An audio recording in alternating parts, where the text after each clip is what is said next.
For that, in the meantime, let's answer some queries. Our two experts are with us as well.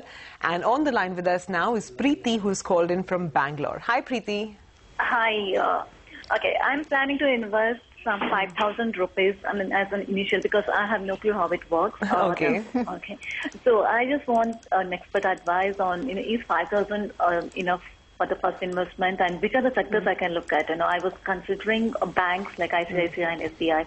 So is that a good option, or should I look at some other sectors like? Okay, so before I toss it to Gaurang, let me congratulate you on taking the plunge and also seeking advice before you've made your first investment as opposed to when you've made your first loss. So I hope this advice is going to work well for you, because also, your entire ideology of looking at bigger stocks, looking at, good sectors is going to hold you in good stead. But Gaurang, what is the stock-specific advice that we can help Preeti with?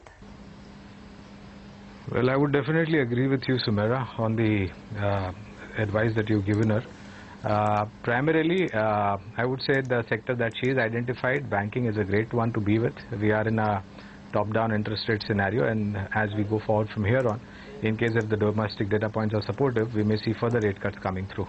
So, SBI, ICICI Bank, Axis Bank, Kotak Bank and HDFC Bank. That's the broader private sector stroke PSU bank universe that she can invest in.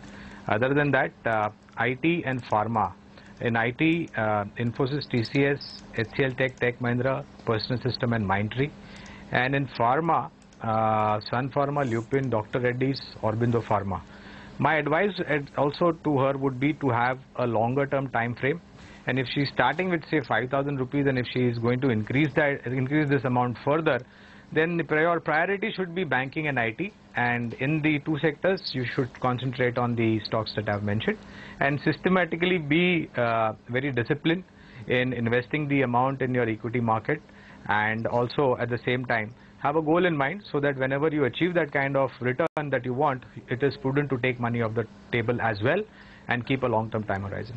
All right, Preeti, that's the advice for you. But Gaurang, you've just rattled off the names. So I have one more advice for Preeti, which is that this is going to be uploaded on YouTube in a matter of minutes. So if you haven't caught all the stocks that Gaurang has mentioned, Preeti, you might consider going on YouTube and actually noting down all the stocks that he's mentioned. Yes. Okay, thank you so much. One more small query, Yes. When you say long term, like how much, what is the period you're looking at? Well, ideally more than 5 years. But Gaurang, what were you referring to? Well, even I would say 5 years, but at least 1 year plus, that is 12 months to 16 months, you should definitely have in mind. And our conservative target with that kind of a time horizon is at least 10 to 15%. So Gaurang, where do you see the Nifty in 5 years?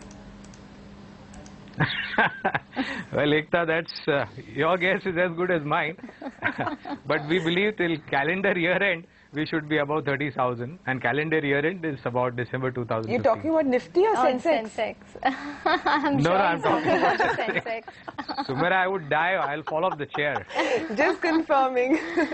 You never know that things could change, Gaurang. Everyone lives in hope. But thanks very much. Yeah, I guess that's right.